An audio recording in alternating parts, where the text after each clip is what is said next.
Seigneur, ouvre notre entendement. Que nos cœurs, Seigneur, soient purifiés par ta parole. Nettoyés.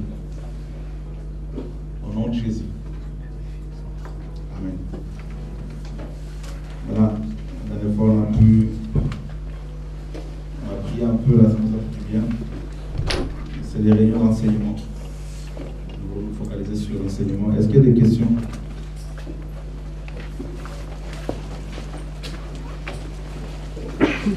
Des questions par rapport aux enseignements que vous avez reçus?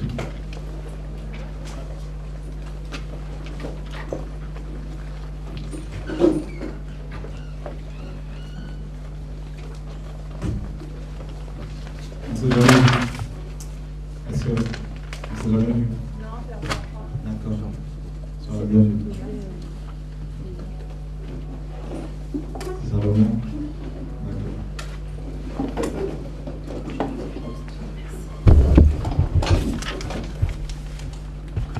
Pas de questions? Ça va? Ouais. Est-ce que tu peux redonner une définition du royaume de Dieu? Qu'est-ce que c'est Le royaume de Dieu. Eh bien, figure-toi, c'est l'enseignement de ce soir. Voilà, nous allons prendre un passage dans Colossiens. Cette nuit, ce matin, je dirais plutôt pendant que je dormais, le Seigneur m'a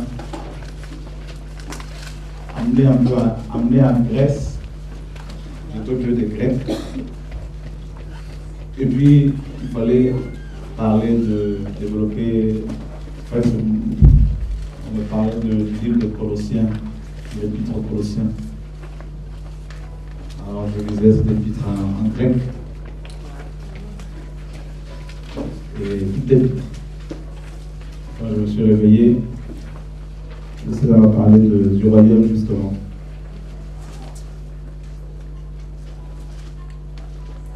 Alors, il y a un frère qui m'a appelé, t'inquiète pas, je ne dirai pas ton nom, pour me dire oui, mais est-ce que tu ne penses pas que les enseignements qui sont donnés, il faut peut-être laisser passer un temps pour permettre aux frères et sœurs de digérer? En fait, pendant qu'il parlait, le Seigneur m'a amené dans l'esprit là où il était, et il m'a montré ce frère en train de parler avec un autre frère. Et puis, aussitôt, le Seigneur m'a parlé du ministère de Paul. En fait, j'ai posé la question, frère, est-ce que tu as parlé, vous en avez parlé avec tel frère? Il me dit, oui, je dis, bon, ça confirme ce que tu me montrais. En fait, comme vous savez, nous sommes bien, je vais être à l'écoute des propositions, des suggestions, des conseils, ça c'est pas un problème. Mais il y a un manque criant d'enseignement dans nos assemblées. Et parce que s'il y avait vraiment d'enseignement, il y a beaucoup de choses que nous ne ferions pas. L'enseignement, ce n'est pas quand je veux vraiment que vous compreniez que l'enseignement selon dans la pensée de Dieu, l'enseignement, ce n'est pas quelque chose qu'on donne en 1 heure de temps à autre. Non, l'enseignement, c'est la transmission de la vie, du savoir, de la connaissance. Et ce n'est pas quelque chose qui doit nous exciter au bout de... C'est-à-dire, on fait des programmes, on s'excite devant le peuple, on s'embrasse, on se crie, voilà, tu es machin, tout ça. Non, l'excitation, je pense qu'on est arrivé à un niveau, il faut qu'on dépasse ça. Amen. L'enseignement, regardez le Seigneur lui-même avec les apôtres. Il mangeait avec eux, partout où il était, les apôtres étaient là. Il priait, les apôtres le voyaient prier. Donc, ils ont reçu sa vie. Vous voyez, Élie, Élisée, tout ça, c'est des gens qui sont restés ensemble. L'apôtre Paul a enseigné pendant 3 ans d'affilée à Éphèse. Et à la fin de ces 3 années de formation, il dira aux chrétiens de cette ville, je vous ai enseigné tout le conseil de Dieu sans rien cacher.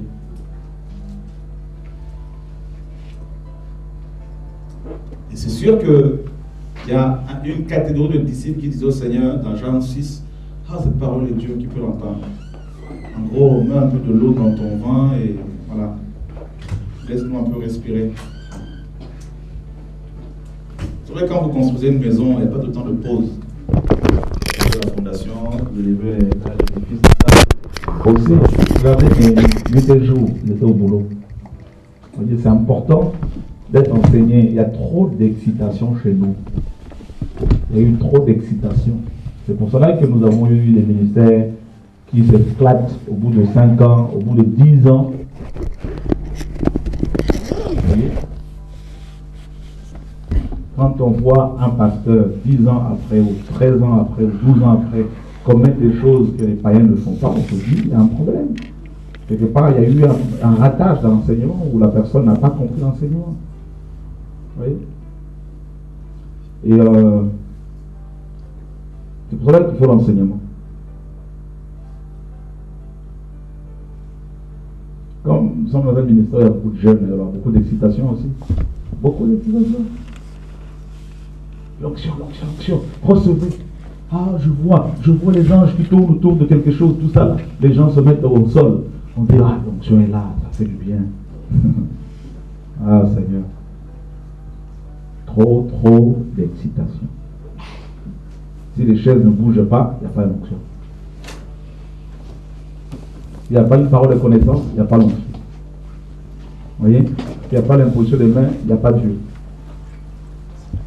Donc, il faut absolument voir, il faut absolument entendre quelque chose, il faut absolument voir un ange quelque part. Là, les frères, aussi bien le prédicateur que les fidèles qui sont là, tout le monde est satisfait, tout le monde est content, parce qu'un ange a été vu. Ou un démon quelque part, un démon mystère, quelque chose comme ça. Voilà. C'est pas ça le ministère. On a compris ça, on a cru ça hier, on se rend compte que c'est pas ça. On a vu tout au long des enseignements que c'est la constance. Vous savez, le Seigneur enseignait, souvent il était assis. Il n'était pas excité avec son micro, en train de s'exciter comme une puce. Parce que chez nous, quand il y a le micro, quand on crie pas absolument, c'est que Dieu n'est pas là. Jésus était assis sur la montagne, il peut enseigner tranquillement. Et vous verrez également, je ne sais même pas pourquoi je parle de ça, mais ça c'est l'introduction.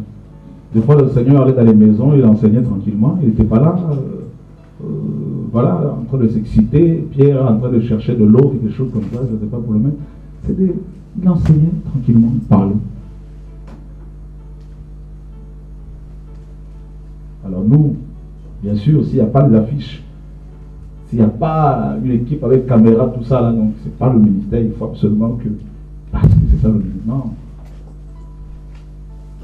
Je ne vous cache pas que personnellement, si ça ne dépendait que de moi, je resterais chez moi avec le Seigneur. Je ne paraîtrais même plus devant les gens. Pour conserver aussi mon salut.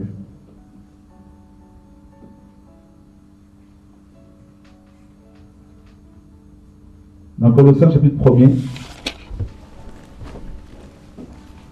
nous lisons à partir du verset 1er. Paul, apôtre de Jésus-Christ, par la volonté de Dieu et le frère Timothée, aux saints et fidèles frères en Christ qui sont à Colosse, que la grâce et la paix vous soient données de la part de Dieu notre Père. Nous rendons grâce à Dieu, le Père de notre Seigneur Jésus-Christ, et nous ne cessons de prier pour vous, ayant été informés de votre foi en Jésus-Christ et de votre amour pour tous les saints, à cause de l'espérance qui vous est réservée dans les cieux, et que la parole de la vérité, la parole de l'évangile vous a précédemment fait connaître. Il est au milieu de vous et dans le monde entier. Il porte des fruits et s'accroît comme c'est aussi le cas parmi vous, depuis le jour où vous avez entendu et connu la grâce de Dieu, conformément à la vérité, d'après les instructions que vous avez reçues d'Épaphras, notre bien-aimé compagnon de service. Il est pour vous un fidèle ministre de Christ, et il nous a appris de quel amour l'Esprit vous anime. C'est pour cela que nous aussi, depuis le jour où nous en avons été informés, nous ne cessons de prier Dieu pour vous. Nous demandons que vous soyez remplis de la connaissance de sa volonté en toute sagesse et intelligence spirituelle, pour marcher d'une manière digne du Seigneur et lui être entièrement agréable, portant des fruits en toutes sortes de bonnes œuvres et croissant par la connaissance de Dieu, fortifié à tous égards par sa puissance glorieuse, en sorte que vous soyez toujours et avec joie persévérants et patients. Rendez grâce au Père qui vous a rendu capable d'avoir part à l'héritage des saints dans la lumière. Il nous a délivrés de la puissance des ténèbres et nous a transportés dans le royaume de son Fils bien-aimé, en qui nous avons la rédemption, le pardon des péchés. Amen.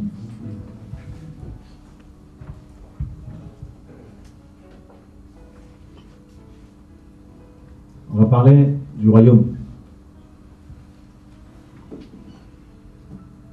Je suis de plus en plus étonné de voir à quel point nous avons parlé de nos églises,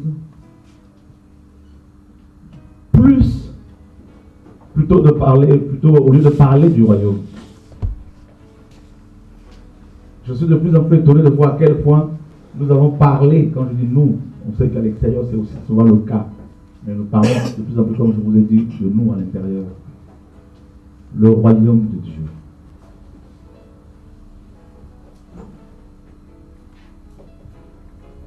On veut tellement que les gens viennent dans nos églises, dans nos réunions d'église, qu'on ne s'intéresse pas à leur adhésion au royaume de Dieu. C'est là le christianisme qu'on nous a prêché, où il est question de l'apologie des ministères, c'est-à-dire la pub des ministères, des dénominations, où il est rarement mention du royaume. Prenons quelques cas des personnes qui ont vécu le royaume, qui ont prêché le royaume. Prenons Philippe, par exemple. Il baptise l'eunuque éthiopien, mais avant de le baptiser, il lui explique l'évangile, il lui expose l'évangile, il le baptise, le Seigneur l'enlève, et l'eunuque éthiopien continue sa route seul. Vous pouvez se dire, mais qui s'est occupé de ce monsieur? Philippe ne lui a jamais dit, viens et suis-moi, sois mon fils spirituel, je serai ton papa chéri. Comme quelqu'un m'a appelé il y a quelques jours pour te dire qu'il quittait le ministère parce que je n'ai pas été ce père qu'elle a voulu avoir, une femme. Je lui dis, mais je suis désolé pour toi. Moi, je vous amène à Christ et maintenant je me cache, il ne faut pas le chercher. Moi-même, je suis Christ. Donc, si je t'ai déçu parce que je n'ai pas été un bon père pour toi, gloire à Dieu, au moins le Père Céleste sera fidèle. On a toujours été fidèle. Voyez? Donc, c'est incroyable de voir à quel point on veut faire des fils spirituels, plutôt que de faire des fils et des filles de Dieu.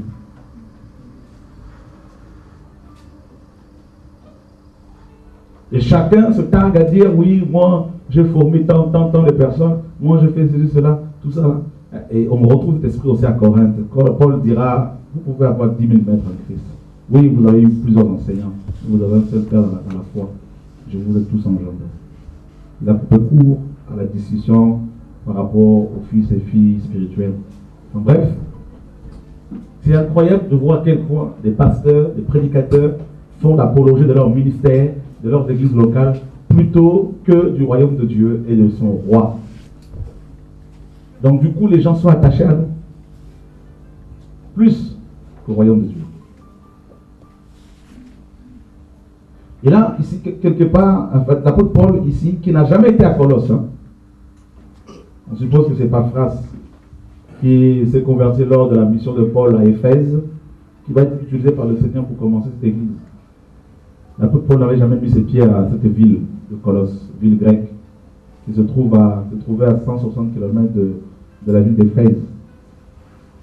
Paul se retrouve en prison lors de son premier emprisonnement. Et il va écrire cette lettre parce qu'il a appris qu'à Colosse, il y avait des chrétiens convertis. Et il avait appris en même temps qu'il y avait une vague de faux prophètes qui étaient arrivés là-bas pour enseigner la gnose,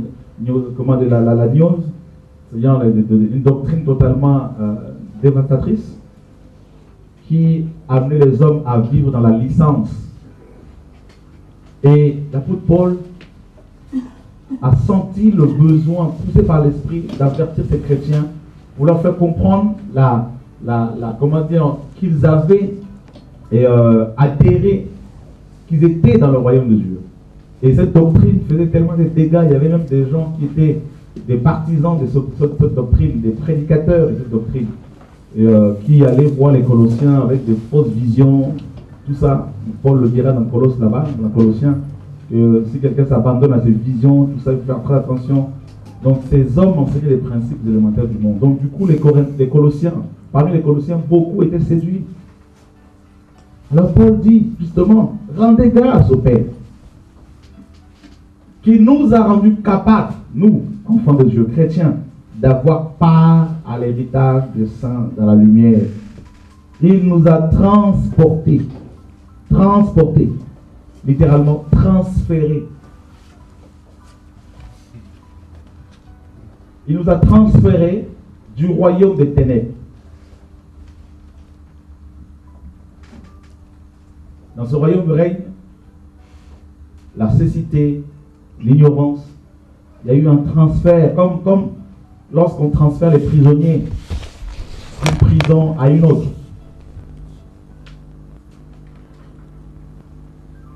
Il nous a transférés du royaume de Lucifer au royaume de son Fils bien-aimé. Alors, il dit que dans ce royaume-là, justement, qui est le royaume de lumière, nous avons plusieurs choses. Nous sommes héritiers, bien sûr, mais Paul parle de deux choses ici. Il parle dans ce royaume en qui nous avons la rédemption, premièrement, et deuxièmement, le pardon des péchés.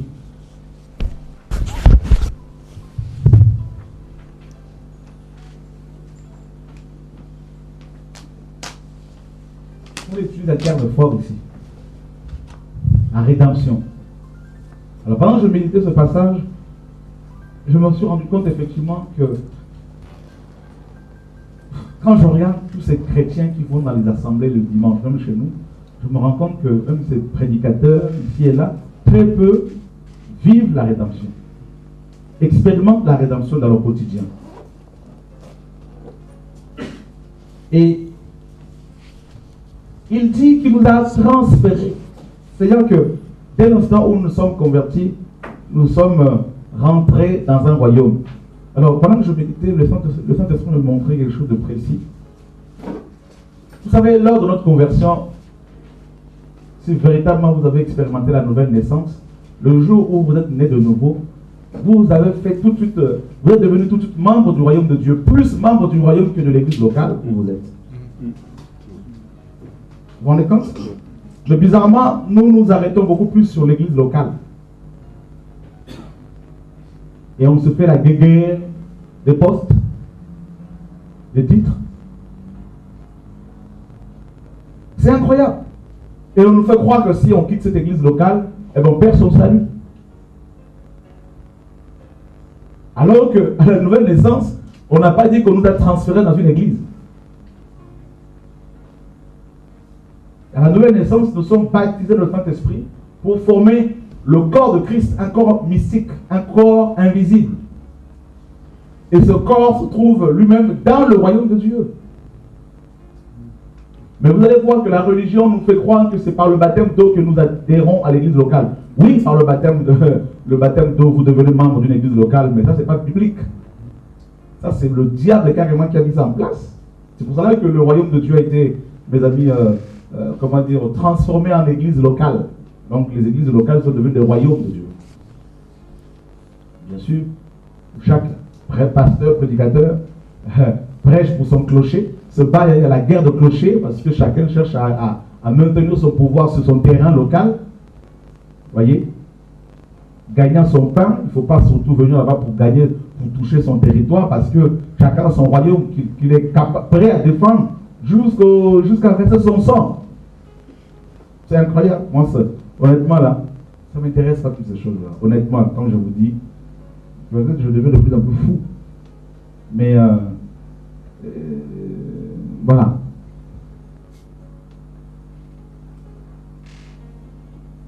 Vous vous rendez compte à quel point on a mal compris les choses? Je suis de l'église telle, je suis membre de l'église du pasteur tel, je suis membre de telle assemblée locale, je suis fier parce que chaque dimanche matin je dois n'est-ce pas, honorer mes droits et mes devoirs, parce que j'ai de devoirs et de droits. Vous voyez? C'est incroyable de voir à quel point ces chrétiens ne réalisent pas qu'il y a eu un transfert qui avait été fait, qu'ils sont dans un royaume invisible, un royaume éternel. Et que dans ce royaume, il y a le pardon et la rédemption. Alléluia.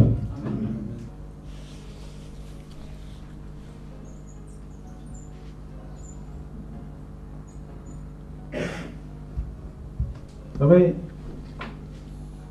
on n'est pas là pour dire aux frères et sœurs, allez forcément vérifier dans le grec. C'est pas ça le truc. Parce que pour le faire et devenir un vrai théologien, je ne sais pas pourquoi le Seigneur me dit que je dis ça, mais il faut qu'il y ait l'esprit. Vous voyez ces deux termes-là nous parlent de la délivrance. Le pardon, aphésis, apolytrosis, nous parle de la délivrance, la rédemption et le pardon. C'est ce que l'on retrouve, ce qu'on trouve dans le royaume de Dieu, dans Colossiens chapitre 1er, justement verset 12 au verset 14. Alléluia.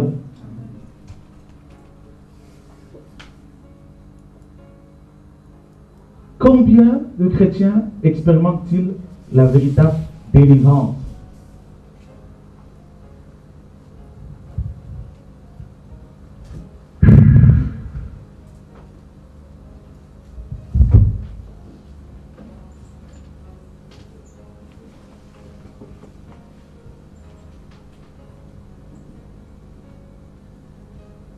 C'est bien de prendre note là quand on vient à la formation. Là. Comme ça, des questions, réponses, frères, on peut vous poser, parce que je vais vous poser des devoirs à faire. J'aurais bien aimé que chacun, Nicolas notamment, voit un cahier, voit noter. C'est très important quand on fait de telles formations, parce qu'il y a des enseignements, des questions-réponses. Et apo, le préfixe, nous parle de la séparation.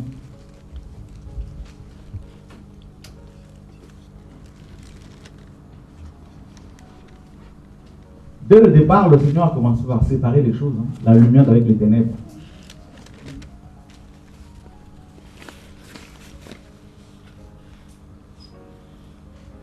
Il ne peut pas y avoir de délivrance sans séparation de certaines choses. Non.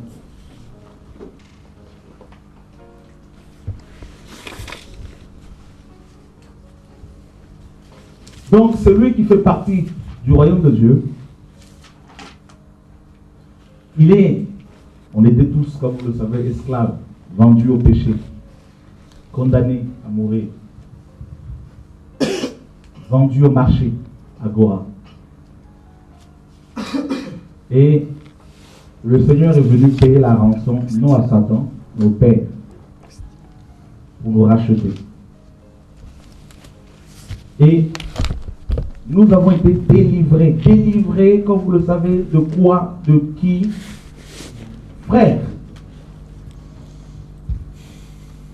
Quelqu'un m'a appelé la dernière fois pour me dire, ah, tu sais que tes enseignements sur les biens matériels, notamment les grosses berlines, ne passent pas. Il y a des murmures, les gens n'ont pas compris. Ça ne m'a pas étonné. Et j'appelle une personne pour parler avec la personne, une autre personne. Je lui pose la question, comment ça se passe? La personne commence, ah, bon, je vais être honnête avec toi, il y a ça. Pendant qu'elle parlait, elle me dit, elle a parlé avec tel couple, telle personne. J'ai eu mal au cœur, je dis, mais vous savez, c'est normal. Le royaume de Dieu. Nous allons, vous savez, comment vous dire les choses? Je ne dis pas, juste une parenthèse, qu'il faut commencer à vouloir lapider ceux qui ont des grosses voitures. Ce n'est pas ça l'enseignement. Il ne faut pas être dans la chair. Mais je dis simplement que le monde est tellement en nous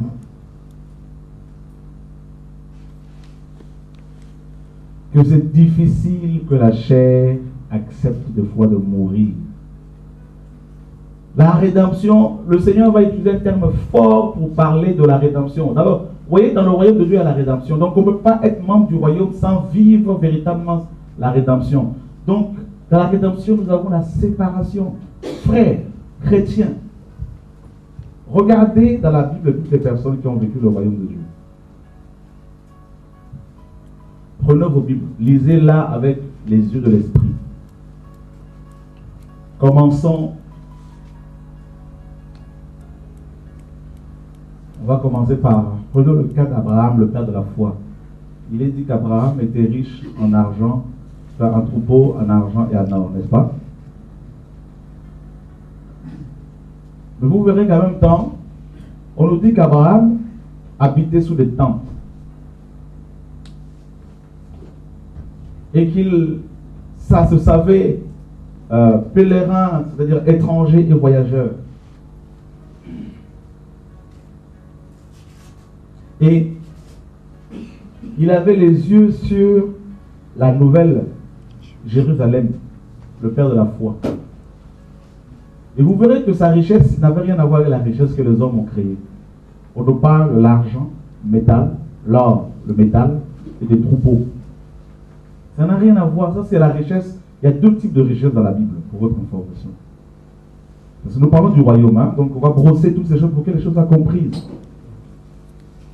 Selon Dieu, il y a deux types de richesses. Il y a la richesse matérielle, c'est-à-dire toute physique.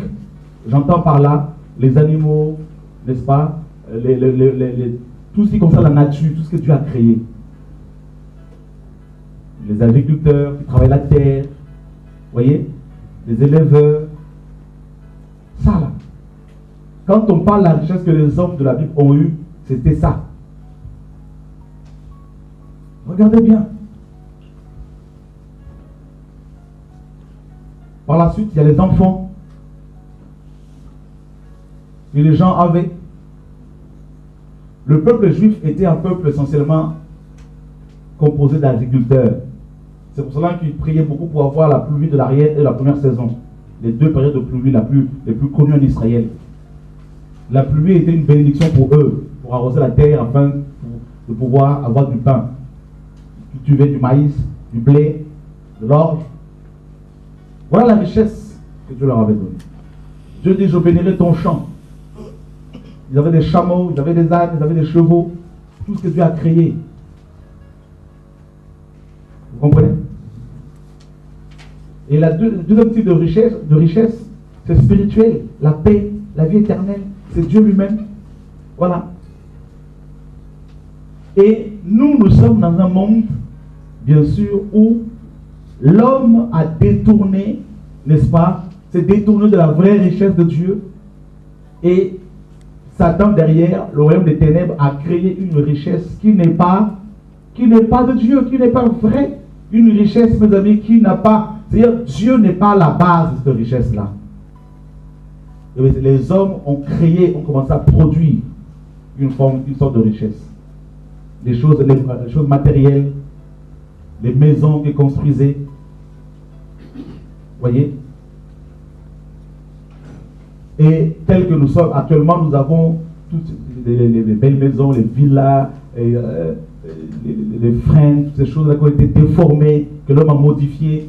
Et on est tellement attaché au monde, aux choses du monde. Et quand l'évangile vient pour nous amener dans le royaume de Dieu, là, Dieu va devoir, parce que nous sommes esclaves de toutes ces choses-là. L'homme est esclave de sa propre invention, de sa propre création. Et quand Dieu veut nous introduire dans son royaume, frère, la parole ne vient pas en douceur. Hein. La parole vient comme la parole dans le livre de Daniel 2, la pierre qui se détache sans le secours d'aucune main. Voilà le royaume qui vient frapper la statue de Nebuchadnezzar.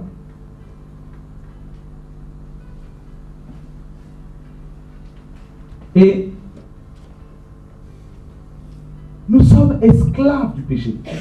Esclaves, c'est l'homme, hein? Esclaves du péché. Esclaves de ta propre volonté. La chair, le vieil homme. Esclaves des hommes. Esclaves, n'est-ce pas, de puissance occulte. Esclaves de la tradition, des coutumes et culture. Et là, Jésus vient pour nous racheter, nous délivrer de toutes ces choses-là. Et c'est pas forcément, c'est pas quelque chose de facile. Accepter des amis. Oui, on a reçu l'évangile. Oui, ça nous chatouille, ça nous fait du bien. Oui, on se dit, nous sommes des prédicateurs, nous allons diriger les églises. Mais on n'a pas forcément compris ce que c'est la rédemption. C'est pour cela que ceux qui n'ont pas compris ce que c'est la rédemption, quand même ils ont l'onction, mais au bout de quelques années, ils finissent par tomber dans Babylone, par tomber dans l'église de la Odyssée, parce que quelque part, il n'y a pas une délivrance au niveau du cœur.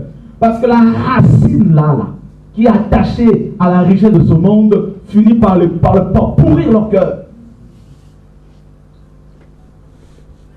La Bible dit Moïse, devenu grand en Égypte, refusait d'être appelé fils de la fille de Pharaon. Il a regardé la richesse de l'Égypte comme une pourriture. Vous savez quoi en Égypte?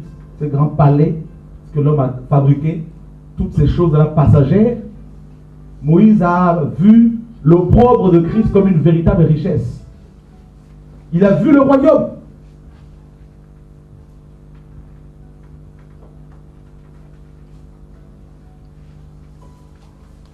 Vous comprenez? La séparation. La chair va réagir parce que la chair veut vivre.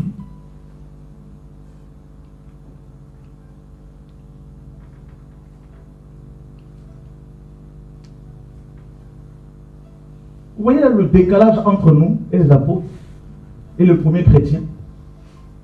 Il est énorme. Même nous qui parlons de la réforme de l'Église. La réforme de l'Église. Alors nous allons réformer, nous allons réformer quoi? Qui? Parce que nous-mêmes là, au niveau de la rédemption, on a encore des difficultés là. C'est au fur et à mesure qu'on commence à se dire, oula, heureusement que Dieu est le Dieu de la grâce. Alléluia. Amen.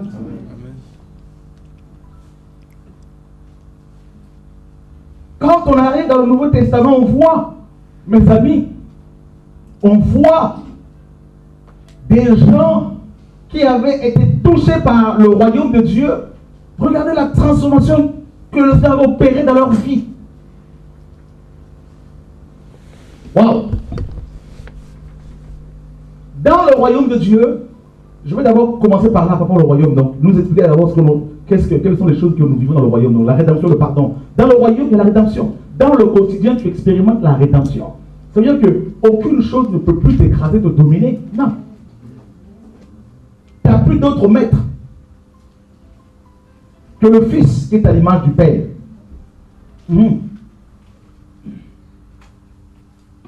Nous avons des racines en nous là. Si ces racines ne sont pas déracinées là, ça va nous rattraper un jour. Tôt ou tard, ça va nous rattraper. Et qu'on va dire non, c'est Dieu qui bénit. Laissez-moi vous dire, frère. Laissez-moi vous dire, tu as une belle vie là, tu me dis piscine, Dieu t'a béni. Je te dirai aujourd'hui, tu ne peux plus me mentir. Non.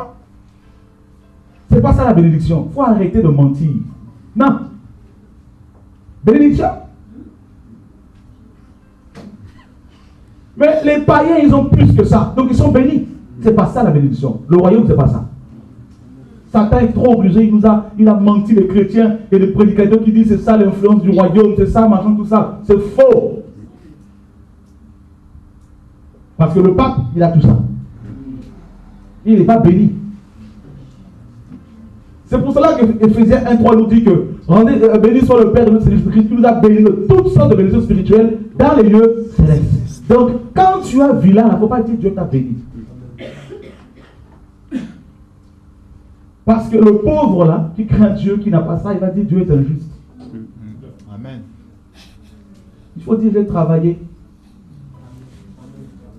Bon, tu diras oui, Dieu me donne la force. Oui, mes frères, ok. Mais attention de ce que nous sortons de nos bouches normalement dans les années. On n'a pas compris la bénédiction. Sous la loi, quand les gens avaient plusieurs troupeaux, disaient Dieu bénit. Parce que Deutéronome 28 disait, tu seras la tête et non la queue. Mais quand Jésus est venu, il a dit qu'il est plus difficile aux riches d'entrer au ciel. Les apôtres étaient choqués parce qu'ils ont dit, Moïse a dit le contraire. Toi tu dis quelque chose qui contredit Moïse. Oui, parce que les données avaient changé. Moïse c'était la chair, Christ c'est l'esprit. C'est ce qu'il faut comprendre. Ces deux alliances-là, il y en a une qui est charnelle, qui était donnée provisoirement, et une autre qui est spirituelle. Donc, maintenant, en Christ, la vraie bénédiction, c'est quand on t'insulte parce que tu crains Dieu. Voilà la bénédiction. Et ce message-là, on n'en veut plus. La Odyssée commence à vouloir s'immiscer. Ici, la Odyssée ne va jamais rentrer. Mes amis, je vais vous dire une chose. Avant que Dieu ne m'enlève, tant que je serai vivant, je veux combattre l'esprit de la Odyssée. Je veux combattre l'esprit de Babylone. Les faux riches là, on va tous les éteindre au nom de Jésus de Nazareth. Le royaume, c'est pas ça. Tu ne peux pas impressionner Shora par la vie de ce monde, frère. Je n'ai jamais été impressionné par ça.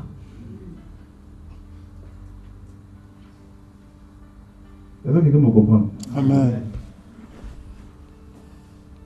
On a mal compris la richesse. Comment quelque chose que Satan a mis en place, toi tu peux dire que Dieu t'a béni avec ça?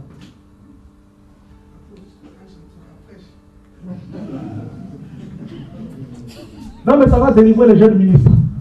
Vous voulez finir avec Jésus? Il faut délivrer dès le départ tout ça.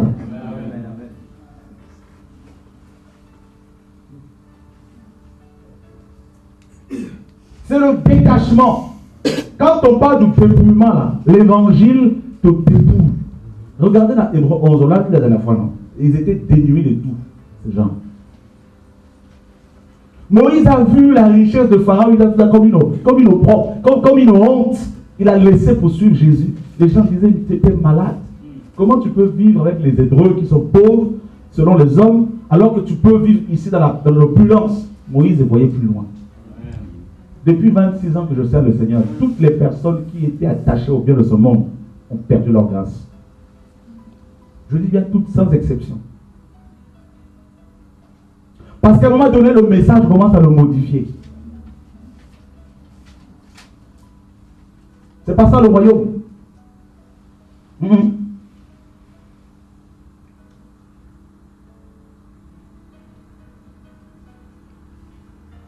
Jésus dit, les renards ont quoi? Des tanières. Les oiseaux ont des nids. Le Fils de l'homme n'a même pas un endroit où poser sa tête. Ça doit pas nous parler tout ça. Le royaume. Jésus était détaché de tout. Je ne dis pas que non. Il n'avait pas dit non. Il nous dit de ne pas créer d'entreprise. Ce n'est pas ce que je vous dis. Vous pouvez avoir un chrétien rempli de Saint-Esprit qui a créé une entreprise et qui veut simplement, comme s'il n'avait rien. Parce que l'argent qu'il reçoit là, il l'a investi dans la mission sans chercher des signes ostentatoires pour prouver, pour montrer qu'il est arrivé. Non. Nous sommes appelés à manifester les fruits. Vous me direz, mes frères, nous voulons toucher les riches. Vous voulez toucher les riches avec quoi? Avec leurs armes. Quand David est allé voir Saül pour combattre Goliath, Saül lui a montré, il lui a donné son armure. On ne peut pas utiliser les armes de Satan pour combattre Satan. David a appris les pierres, ce que Dieu a créé dans la nature pour combattre Goliath. Ça doit nous interpeller, nous parler. Le royaume, c'est autre chose. On a tellement mal compris les choses, frère. Je rigole quand les gens viennent, ils pensent mes amis ils sont riches. Je parlais avec un frère, un prédicateur qui voulait tout faire avec une maison. Il a eu la maison, tout ça là, maintenant il veut la revendre pour être dans un HLM. Je rigole simplement. C'est bien parce qu'il y a des choses pour goûter, pour comprendre que tout est vanité. Tout est vanité. Je vous dis la dernière fois à la radio, la terre a été soumise à la vanité, c'est écrit. Les poussières. Quand tu vas mourir là, ce sont même ceux qui t'entourent là qui vont se battre. Avant même que tu ne meurs, ils sont en train de se battre déjà pour pouvoir avoir tes biens. Voilà. J'ai suivi les informations la dernière fois au Congo. Une femme qui était morte, décédée, Et les gens de sa famille se battaient. Petit frère, grand frère, oncle, tante, pour les biens. Vous vous rendez compte? Tu n'es pas encore mort. Les gens vont prier déjà pour que tu partes. Pour vous montrer à quel point tes richesses, là, ce qui vient de l'homme, ça ne peut pas nous enrichir. C'est pour ça que l'Église dit que celui qui aime l'argent n'est pas rassasié par l'argent. Faites l'expérience. Le royaume de Dieu, il faut être délivré. Il faut que cette racine-là soit ôtée. Sinon, là, ça va te poursuivre. Vous êtes des jeunes ministères, non? C'est la racine-là. Si vous avez mal compris les choses, quelqu'un vient avec des gros billets. Vous allez faire quoi? Vous allez céder. Que vous montiez ou pas, vous céderez. Et là, Dieu m'a montré, ils sont disqualifiés. Dieu m'a dit, celui-là, disqualifié. Et je sais quand Dieu me dit ça, qu'on monte, qu'on descend, là, on va voir la personne, je suis fini. Ça fait mal.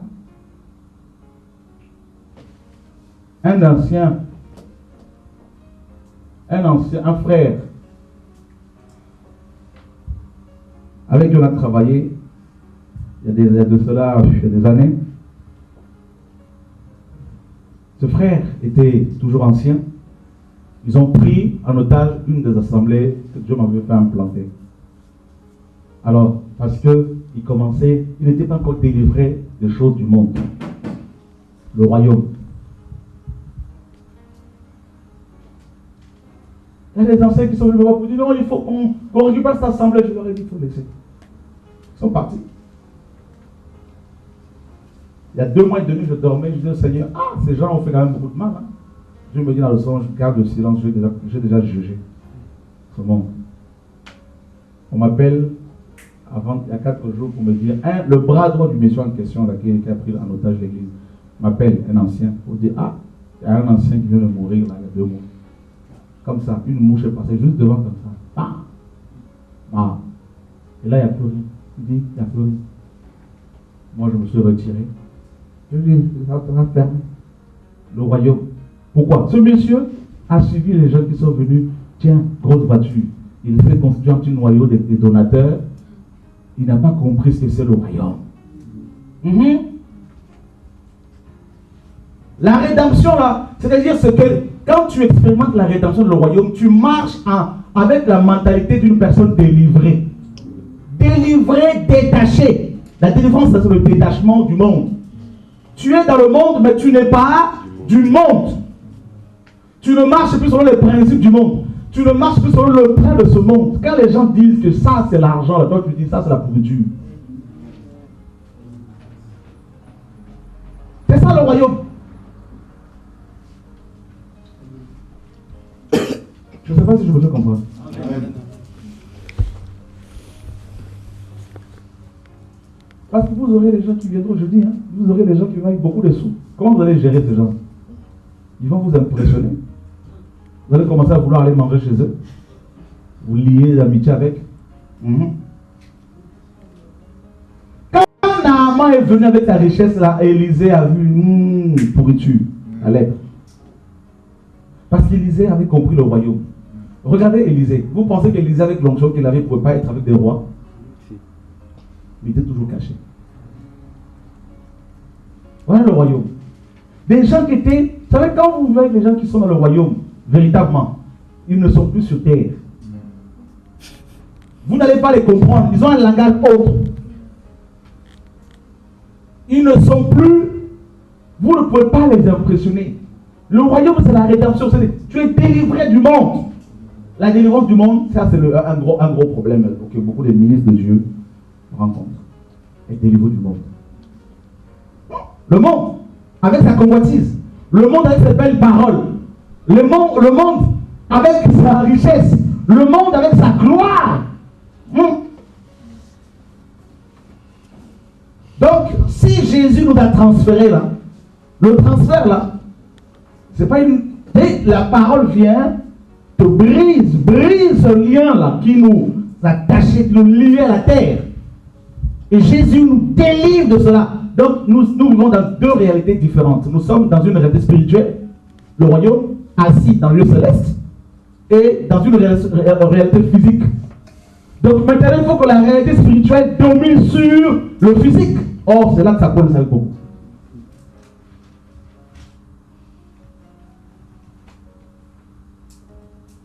Nous sommes ressuscités et assis dans les lieux célestes en Christ. Frère, est-ce que vous pouvez vous imaginer? Nous sommes assis en Christ. Donc ça veut dire que nous n'avons plus besoin de prouver à qui que ce soit. Quelqu'un qui est assis, c'est quelqu'un qui vive l'accomplissement. Est-ce que vous me comprenez? Tout est accompli. Donc vous allez vous battre pour quoi encore?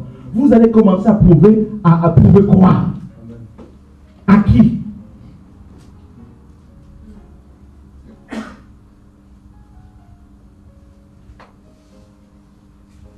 Oh prédicateur, oh dirigeant, oh futur pasteur, apôtre, prophète.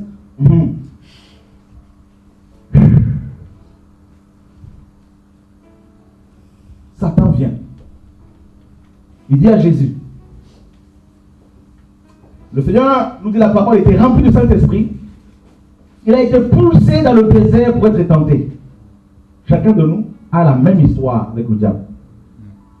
Jésus est le chemin, vrai ou faux? Amen. Donc quand Jésus dit dans Jean 14, 6 que je suis le chemin, la vérité, la vie, ça veut dire quoi? On a mal compris les choses. Il veut dire quoi? Quand il dit que je suis le chemin, ça veut dire que ce que j'ai vécu dans cette vie.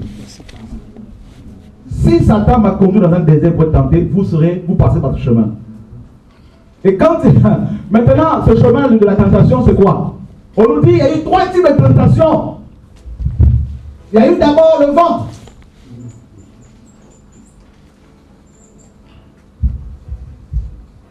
Oh, Jésus est le chemin, la vérité, la vie. Mais on n'a pas compris le chemin, la question, le frère. Ça veut dire que vous marchez, nous marcherons sur ses traces, sur ses pas. Et celui qui n'est pas libéré du monde, et celui qui ne vit pas le royaume, chutera. Même si tu prophétises matin, midi, soir, Satan n'a pas peur de toi. Il n'a pas peur de nous.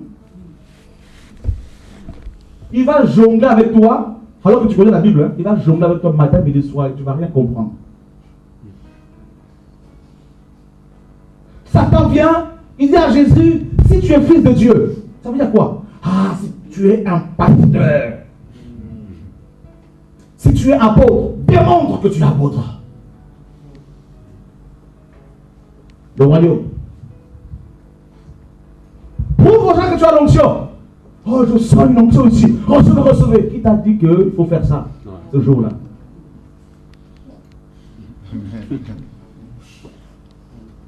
Alléluia. Amen. Est-ce que quelqu'un comprend ici? Transforme ces pierres en pain. Les pierres vivantes. Le ventre. Paul dit, il y en a, ils ont pour Dieu leur ventre. Ça, c'est une divinité, le ventre. C'est ce que Jésus dit. Quand on parle des divinités là, qui sont adorées, il faut compter le ventre humain. Donc, tu traînes avec toi une divinité. Tu dors avec, tu te réveilles avec. Tu demandes une adoration qui est basée sur la nourriture physique. C'est pour ça que Jésus dit, le pain quotidien vous suffira. Si vous avez la nourriture et le vêtement, cela vous suffit. Il lui montre les pieds. Imagine-toi si tu n'es pas dans le royaume, la délivrance, la rédemption. C'est-à-dire si tu n'es pas délivré. Les gens qui sont envoyés dans ton ministère, dans ton église locale, quand tu vas te retrouver seul un jour pour gérer, ah, laisse-moi te dire, tu vas commencer à les transformer. Comme je vous ai dit, il y en a un pour te conduire, un autre pour faire ta vaisselle, un autre pour payer tes factures, un autre pour réparer tes voitures, et puis tu les as transformés. Voilà, fini. Parce que tu ne vis pas la délivrance, tu ne vis pas le royaume. Jésus dit non. La Bible dit qu'il a fait 40 jours de jeûne, il a eu faim. Et là, Satan est venu. C'est quand on a faim là que Satan vient d'abord. Jésus a refusé. Parce qu'il était dans le royaume, il est le royaume, il est le roi. il a compris que la parole de Dieu est plus importante que la nourriture. Satan, nous dit la parole, il vient, il le met sur le toit du temple. Comment Satan peut soulever Jésus et le mettre sur le toit d'un temple?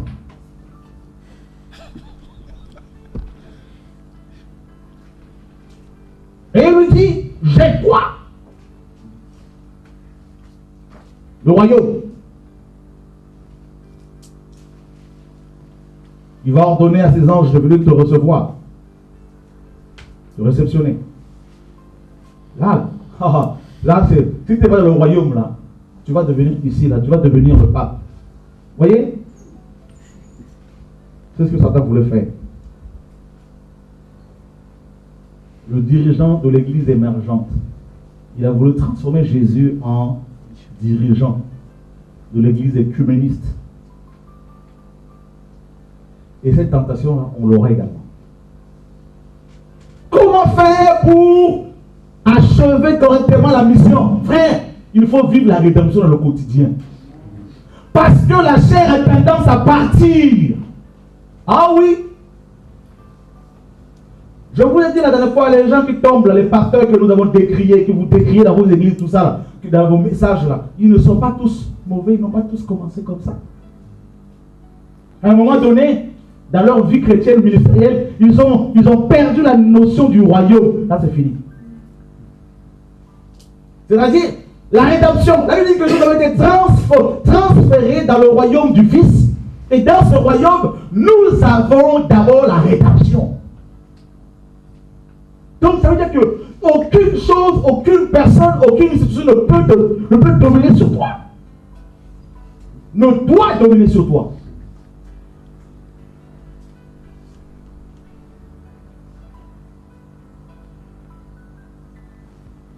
Et là, le Seigneur, on le mène carrément, Satan le met sur le sommet du temple. Il dit maintenant tu peux tenter Dieu. Parce que c'est le Dieu de la grâce. N'est-ce pas que tu peux utiliser la grâce comme tu le veux?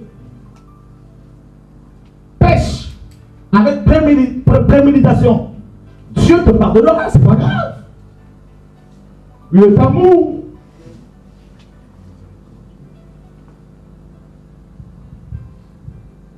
Le Seigneur dit, on ne tente pas ton Dieu.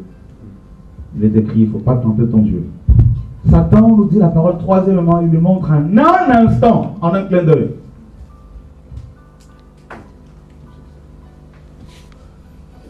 En un clin d'œil, tac, il lui montre le monde entier. Est-ce que vous pouvez vous imaginer à quel point Satan tient le monde? Si je viens chez toi et que tu me montres toute ta maison, ça veut dire que tu as la maîtrise sur ta maison. Si tu me fais visiter toutes les pièces de ta maison, ça veut dire que tu connais bien ta maison. Donc si Satan a montré à Jésus en un clin d'œil tous les royaumes de la terre, ça veut dire quoi? Qu'il en est le Dieu et le propriétaire. C'est ce que les Écritures nous disent. Et il nous dit, si tu m'adores, cela t'appartiendra. Il a voulu faire de Jésus l'antichrist.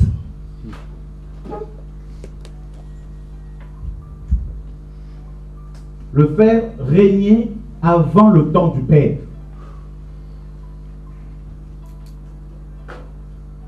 Il y a des prédicateurs qui règnent maintenant. Ils ne régneront pas avec Jésus. Parce qu'ils ont déjà leur récompense. Ils sont adorés, ils sont adulés, ils sont glorifiés, acclamés par tout le monde. Ils règnent, ils s'enrichissent, ils ont de leur part. Mais vous voyez que Jésus dira non, frère. C'est la même chose que l'ennemi va se faire avec toi dans ton ministère. Il va te montrer la richesse du monde en un clin d'œil. Il dit, tu peux avoir ça, tu peux avoir ça, tu peux avoir ça. Et là, on oublie que nous sommes, tu oublies que tu es étranger et voyageur.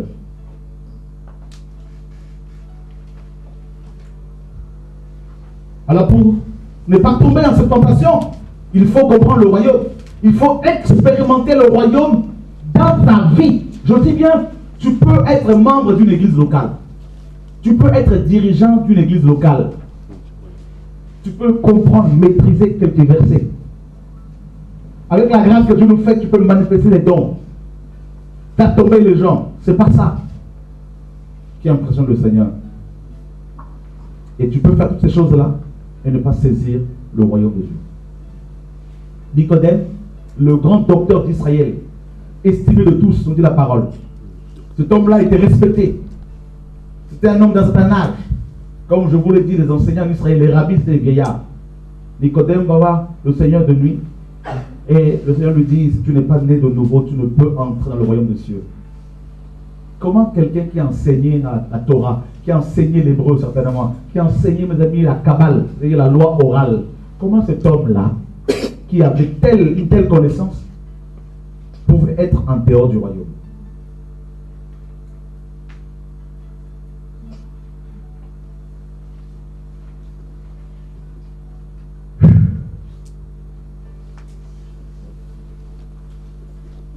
Et vous voyez, quelque chose de la connaissance, le mystère qu'il avait maîtrisé, Jésus lui parle de la nouvelle naissance qui est en fait la base, le premier pas dans le royaume, la nouvelle naissance. Nicodème ne connaissait pas.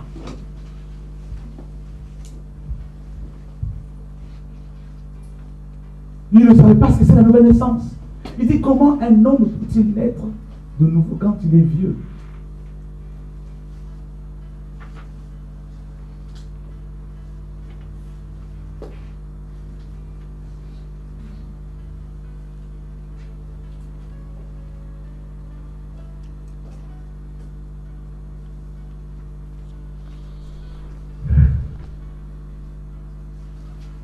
Aphésis, pardon, littéralement délivré de l'esclavage.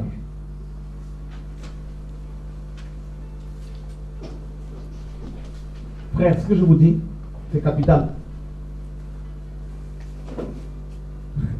Si tu n'es pas délivré du monde, si tu n'es pas délivré des besoins terrestres, si tu n'es pas délivré de la vision babylonienne qu'on a inculqué, qu'on nous a inculqué depuis notre enfance, même si tu reçois le don de prophétie, même si tu parles en langue, les Corinthiens parlaient en langue prophétisée avec la connaissance, mais ils commettaient des péchés incroyables parce qu'ils n'étaient pas délivrés du monde. Comment quelqu'un peut-il bien enseigner, bien prêcher, parler en langue prophétisée, être en dehors du royaume? Frère, c'est possible, c'est biblique. Ben oui. Le Seigneur dit, beaucoup me diront, ne vous ne pas prophétiser par ton nom, chasser les démons par ton nom, faire des miracles par ton nom. Ils ont utilisé le nom de la parole, le nom du Seigneur en même temps. Mais le Seigneur leur dira, je ne vous ai jamais connu. Ils n'étaient pas dans le royaume. Ils étaient dans les assemblées locales, ils dirigeaient des églises, ils étaient des prophètes, des apôtres, mais ils n'étaient pas dans le royaume.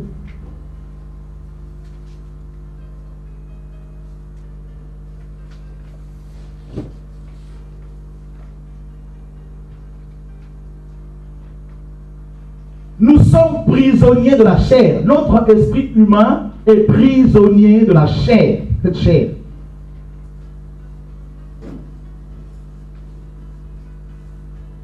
C'est pour cela que souvent quand quelqu'un commence à être beaucoup élevé par le Seigneur et aussi les hommes, automatiquement, frère, la personne se dit, je dois commencer à vivre en fonction de mon élévation. Vous voyez? C'est là qu'on commence à sortir. La chair, Paul dit, ne peut pas, la chair et le sang n'hériteront pas le royaume de Dieu. Le Seigneur le dit également. Il dit, ce qui est né de la chair est chair, est chair. Ce qui est né de la chair est chair. Ce qui est né de l'homme, ce qui vient de l'homme est chair. Il dit, tout ça, ça va rester. Le royaume, c'est autre chose. Rendez grâce au Père qui nous a rendus capables d'avoir part à l'héritage des saints, dans la lumière. Ça veut dire que l'héritage dont il est question n'a rien à voir avec le monde matériel, le monde physique. Rien à voir. Quand Jean parle de belles pierres, des perles, des pierres de valeur dans Apocalypse 21-22, Ces pierres n'ont rien à voir avec le monde. L'héritage des saints. Et celui ou celle qui n'est pas affranchi de ce chose, frère, je vous dis, c'est une semence, c'est une racine qui est là, latente, elle finira par t'atteindre. Vous savez, Satan, comment Satan arrive-t-il à nous avoir? Satan exploite les racines qui sont à chacun de nous, qui ne sont pas traitées. C'est tout.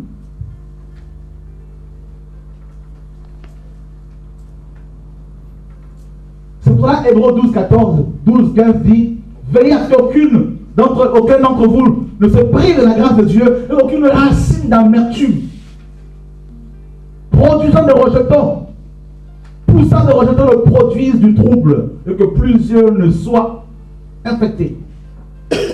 Racine.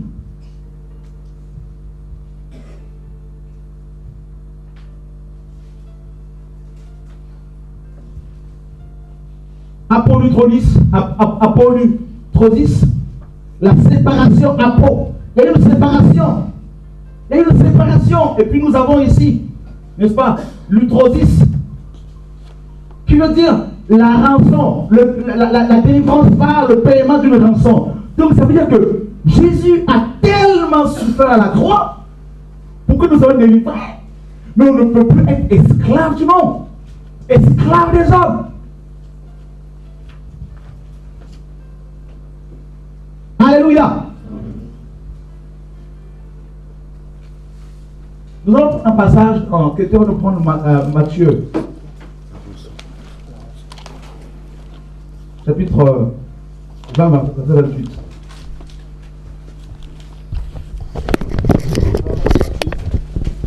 C'est ainsi que le Fils de l'homme est venu, non pour être servi, mais pour servir et donner sa vie comme la rançon de beaucoup. La rançon. Rançon, lutro. Frère, ce n'est pas un homme qui est mort à la croix pour que tu sois délivré. Jésus a payé de sa vie, comme vous le savez, pour être libre.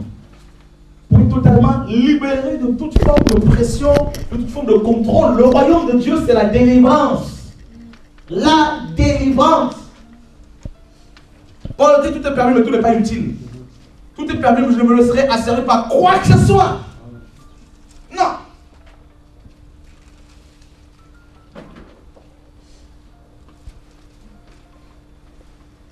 Alléluia. Amen. Dieu est bon, n'est-ce pas? Amen. Matthieu 21, 2.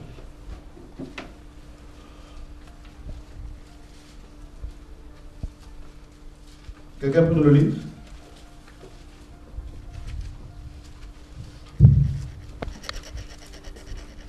Matthieu 21, 2.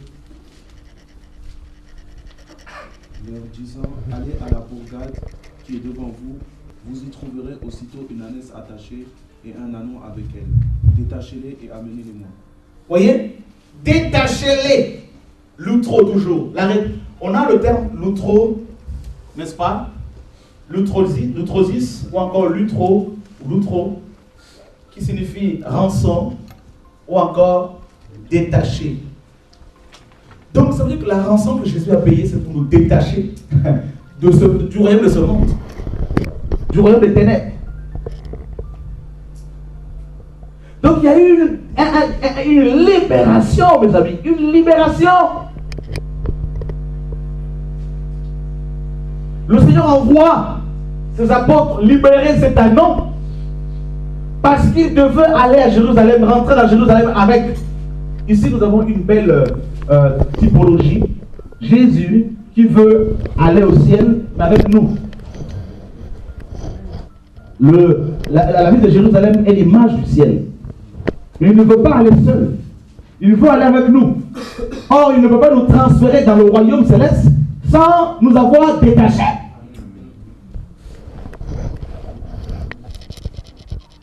La Jérusalem, c'est la ville du grand roi. C'est où il y avait le temple, où il y avait l'arche, la gloire de Dieu. Et cet ânon était là, attaché et avait le maître. Vous comprenez?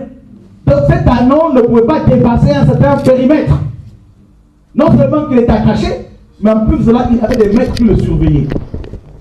Et Jésus envoie les apôtres, il leur dit, allez et vous trouverez cet anneau, détachez-le. Si on vous demande pourquoi le détachez-vous, dites le maître en a besoin. Vous voyez pourquoi il va utiliser le terme maître? Adonai.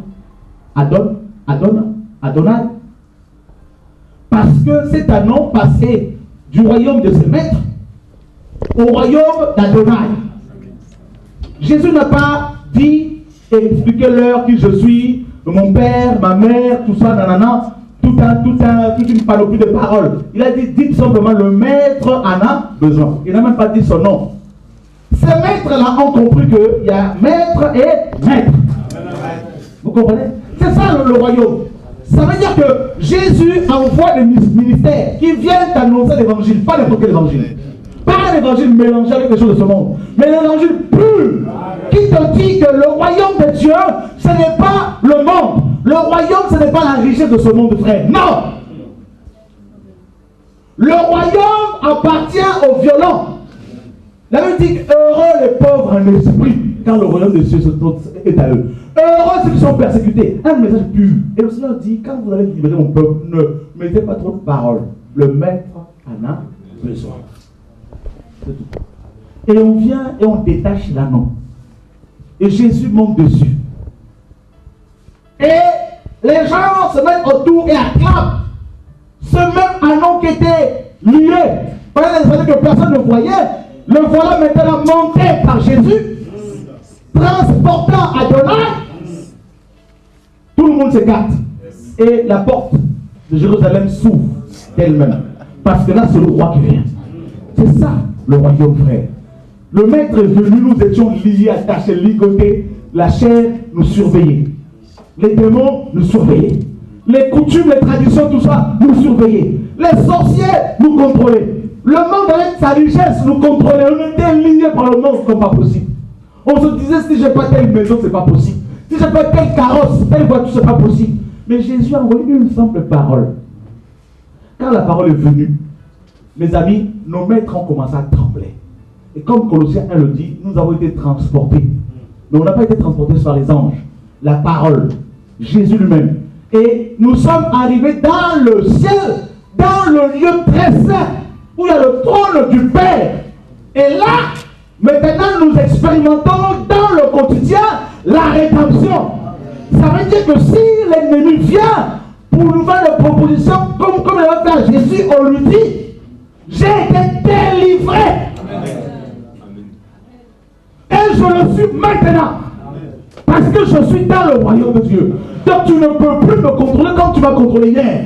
Donc ça veut dire que je suis capable de prendre tout ce que j'ai, de le vendre et de donner aux pauvres. Et de suivre Jésus. Le royaume de Dieu. Est-ce que vous pouvez comprendre, frère, le royaume de Dieu? Le Seigneur a dit, ne vous amassez pas, n'amassez pas les choses ici-bas. C'est écrit.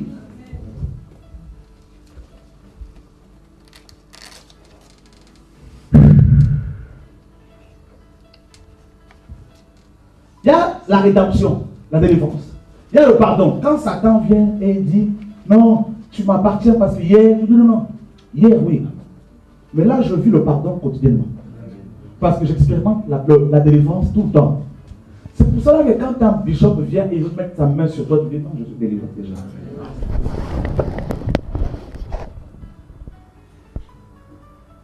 On vient rentrer dans notre organisation, mais quelle organisation?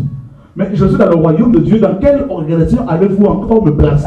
Parce que je suis déjà placé au ciel. Oh, tu auras un poste, mais je n'ai pas besoin d'un poste parce que je suis déjà assis.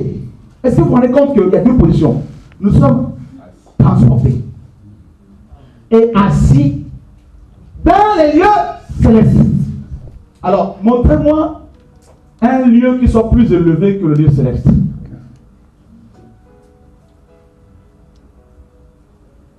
C'est la position la plus élevée.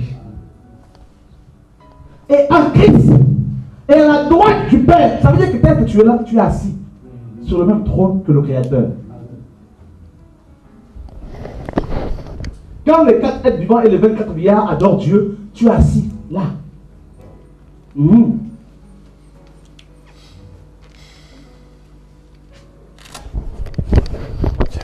Alors, comme tu as goûté maintenant aux choses célestes, dites-moi maintenant quelles sont les choses qui vont vous impressionner.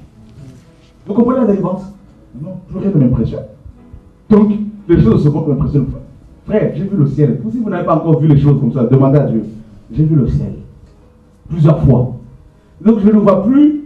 Je ne vois plus qui, quoi peut m'impressionner. La délivrance. Le royaume de Dieu ne consiste pas en parole.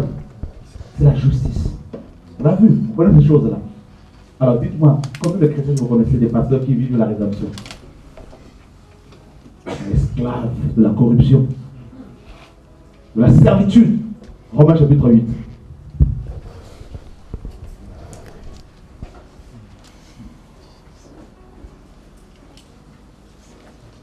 Regardez ce que Paul nous dit. Arrêtez verset 18.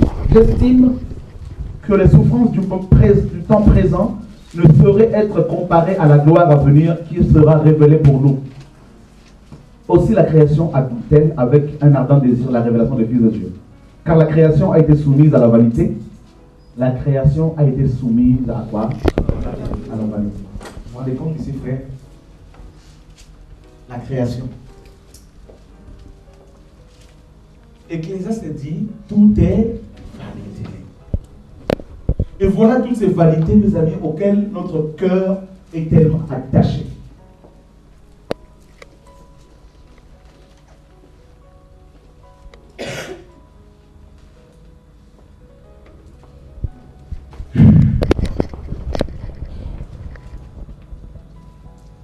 Et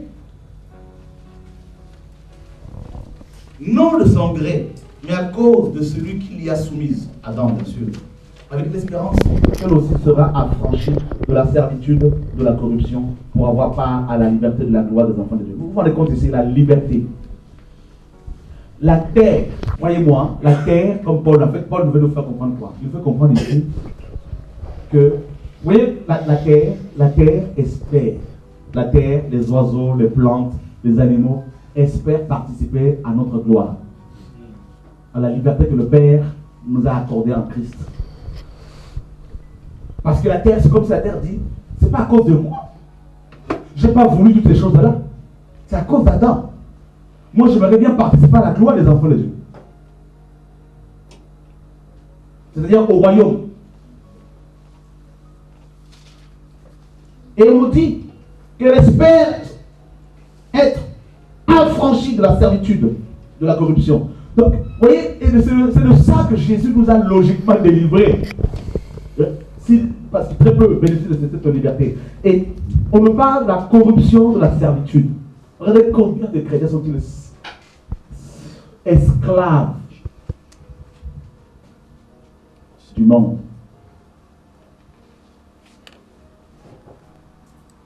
Il y a tellement de chrétiens qui sont endettés.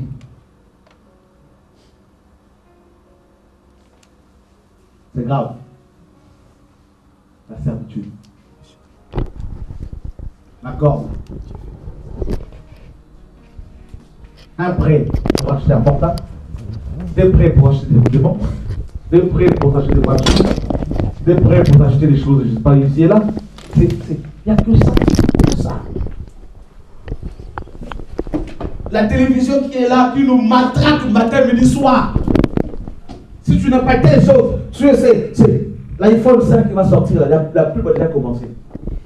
Et vous allez voir des gens qui vont passer des nuits entières devant, à l'entrée des magasins. Pourquoi? Pour des babioles, pour des histoires qui vont passer du matériel. Vous savez pourquoi ils sont comme ça? Parce que leur manque le royaume. Ils veulent assouvir leurs besoins, combler des vides. Et nous aussi, qu'est-ce que nous faisons? La même chose. Non, j'ai changé parce que j'ai le point. Mais quand tu changes comme ça, le contrat est prorogé, n'est-ce pas? Pour 24 mois, encore 12 mois. Ça veut dire que tu as encore notre esclave là. Et tu étais tout fier. Dieu, la page, tout ça, il faut quand même, vous voyez, c'est quand même pour le ministère, tout ça. Voilà les raisons qu'on invente. Pierre n'avait pas portable. Pierre avait le soin de son frère. Paul n'avait pas posé une voiture avec airbag. Mais Jacques, Pierre, Jean, Philippe étaient transportés à l'esprit. Plus il était plus vite que le TGV. Frère, on a perdu la vision. Cette génération est perverse et corrompue. Nous faisons Dieu menteur. Et nous voulons vivre le réveil. Nous sommes trop matériels. Trop cupides. Oh non, il est dur ce monsieur, il est dur. Si Pierre était ressuscité pour vous prêcher, je crois que beaucoup fuiraient ici. Je crois qu'il allait dire quand il va fermer ce bâtiment, tout le monde dehors. Il va briser. Paul ne la parle même pas. Il va dire non. Le Corinthiens disait ses lettres sont sévères. Quand il est là, il est tout doux, tout ça. Là, en fait, il est machin, tout ça là, parce que le message rencontre votre servitude, votre maître, je dirais, ou vos maîtres. Donc du coup, vos maîtres réagissent. Alléluia. Amen. Le royaume de Dieu, frère, qui t'a dit que le royaume frappe? Elle va frapper ta statue là, bien comme il faut, là, ce que tu as construit là, tout ça là, bien. Bam! Tu te retrouves désarmé. Ah, Seigneur, mais c'est pas possible. Oui. Là, c'est le commencement là. Alléluia. Amen.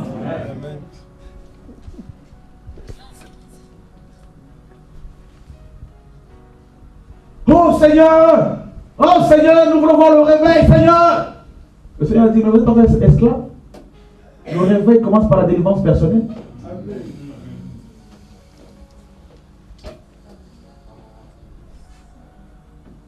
Alléluia. Amen. Frère, vous pouvez vous imaginer que ces hommes-là, je le dis et je le redis, n'avaient pas Internet. La reine de Séba a quitté l'Afrique. 1000 ans avant Jésus-Christ. Il n'y avait pas Internet. Il n'y avait pas de journaux. Il n'y avait pas de train. Pas de voiture. Pas de GPS. Pas de satellite. Rien de tout ça. La reine de Séba a entendu que quelque part en Israël, il y a un roi à qui Dieu donne la sagesse. Elle a pris des chameaux, des ânes. Elle a mis des mois et des mois avant d'arriver en Israël. Et Jésus dit qu'il y a plus que Salomon.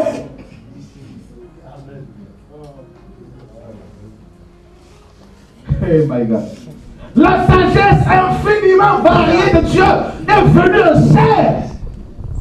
Et nous sommes là en train de dire, non, sans telle chose, tu ne peux pas bien rouler, faire des choses, faire le ministère. Tu es charnel. Vendu au péché. Quand vous allez être libéré, là, vous allez voir, je vais crier encore davantage. Là, au moins, je serai plus léger encore. Chacun dans son pain. Parce que je ne supporte plus le péché. Dieu est en train de me libérer aussi en même temps, libérer les ministères. Pour que je puisse crier. Une génération paganisée, une génération laodicée, une génération babylonisée, une génération complètement le matériel, complètement liée au matériel, une génération qui veut le réveil. Vous voyez quoi le réveil? C'est quoi quand les gens tombent par terre là? C'est ça le réveil? Le réveil, c'est quand tu arrives quelque part, les gens soient interpellés, se mettent à genoux en train de crier leur péché. Où sont les gens comme Jean-Baptiste?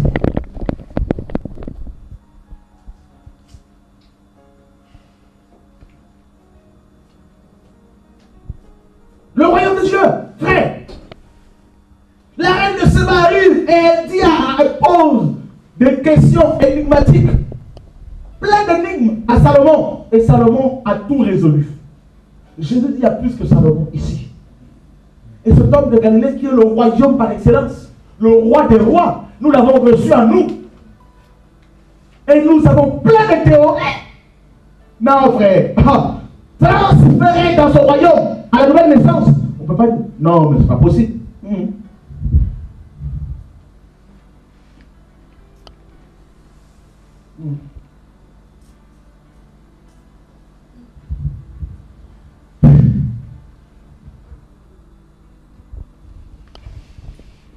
Or, nous aussi, nous savons jusqu'à ce jour la création tout entière soupire et souffre les douleurs d'enfantement. Vous voyez comment la terre éprouve les douleurs d'enfantement?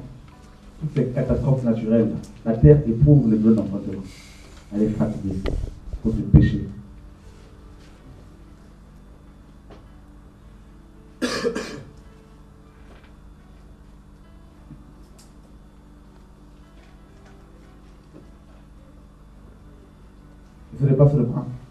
Ce n'est pas elle seulement, mais nous aussi, qui avons les prémices de l'esprit, nous soupirons. Et nous soupirons en nous-mêmes en attendant l'adoption, la rédemption de notre corps. Ça veut dire que quand Paul dit ici que nous avons les prémices, ça veut dire que les prémices c'est quoi? Dieu te fait goûter les fruits, mais pas dans la totalité. Nous avons reçu les prémices de l'esprit. Nous avons reçu les prémices du royaume. C'est-à-dire, Dieu nous donne un avant-goût.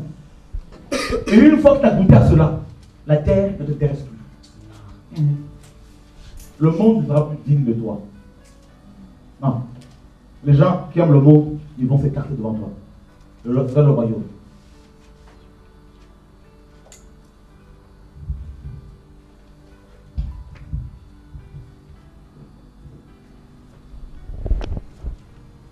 Tu vas soupirer le royaume. Quand le royaume vient dans ton cœur, tu vas commencer à soupirer après le ciel. Tu vas commencer à soupirer après le réveil personnel, le réveil des gens qui t'entourent. Le royaume te fait expérimenter la liberté des fils de Dieu. Un avant-goût de cette liberté. Frère, la liberté. Ah oui. C'est pour ça que Dieu disait aux enfants d'Israël, quand vous étiez jeunes dans le désert, là, vous me suivez humblement. Mais vous êtes devenus gras. Et vous m'avez délaissé. Le royaume. Le Seigneur a voulu que je vous partage un peu le royaume sous l'aspect de la délivrance, de la liberté. Il m'enseigne ces choses-là depuis quelque temps. C'est pour cela que ça ne m'intéresse pas, frère, d'être acclamé des hommes. C'est pour cela que quand les gens me critiquent, font des vidéos, je ne leur réponds pas. Ça sert à rien. C'est du temps perdu. Je ne cherche plus la promotion des hommes. Je ne suis pas là pour que les gens me lancent de fleurs. Oui, c'est toi mon père dans la foi, mon père spirituel. Ça ne m'intéresse pas. Hier, oui. Aujourd'hui. Je ne vais pas faire la liste des gens que j'ai formés. Ça ne m'intéresse pas.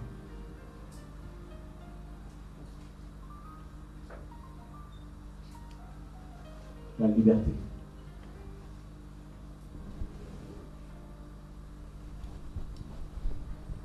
C'est pour cela que Paul disait aux Corinthiens, 1 Corinthiens 7, 23, vous avez été rachetés à un grand prix.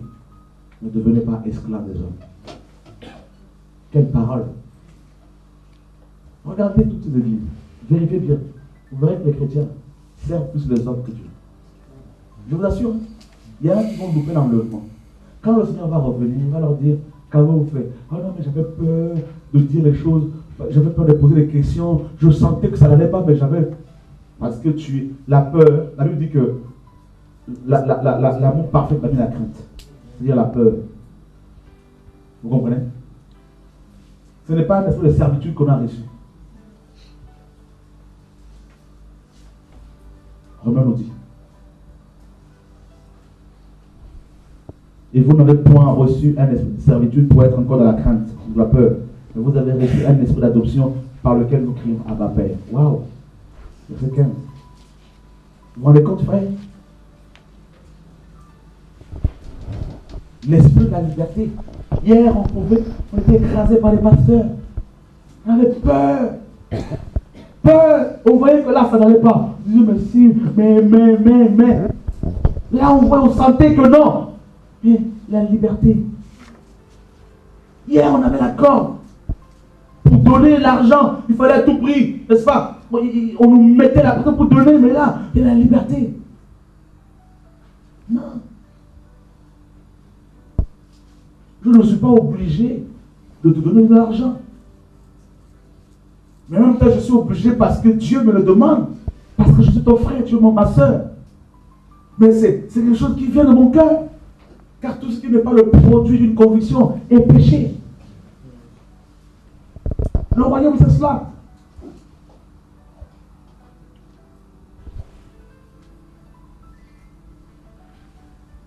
Mais à la nouvelle naissance, quand tu as été baptisé, Remarquez qu'à l'époque on s'est converti, moi, même mon époque, hein, baptisé d'eau, tout de suite on était membre d'une église locale avec une carte de membre.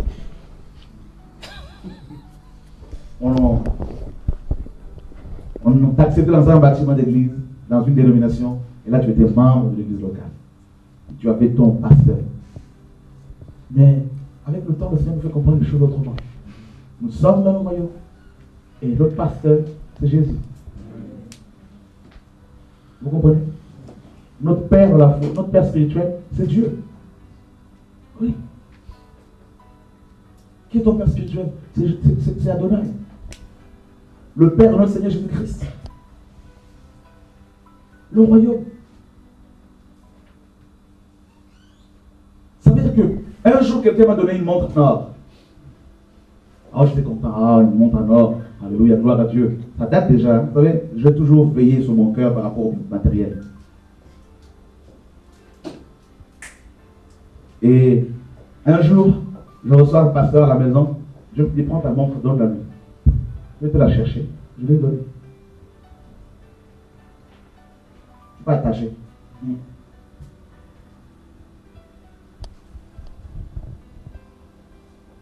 N'aimez pas le monde, ni les choses qui sont dans le monde. C'est écrit dans 1 Jean 2,15. N'aimez pas. C'est un ordre. N'aimez pas. Le royaume, c'est cela. Oh, moi j'aime bien telle chose. Il faut dire, ma chair aimait ça. Maintenant je suis mort. La poussière. J'aime un homme de Dieu avec lequel je partage beaucoup. Il me dit souvent, tout ça, venez de qualité. Hier, il a de l'âge, hein, parce que souvent les jeunes ministères, ils sont là. Ah, j'aime bien telle chose. Ah, j'aime bien telle chose. Des fois, là, si, les jeunes gens, si vous n'êtes pas, vous ne veillez pas sur les passions de la jeunesse. Comme Paul disait à Timothée, veille sur les passions de la jeunesse. Ça veut dire quoi? Les passions. C'est ce que la jeunesse aime. Ah, j'aime bien Audi Assis. Ah, j'aime bien Villa Piscine. Ah, j'aime bien telle chose. Tu es jeune encore. Tu as le ministère, tu as l'appel.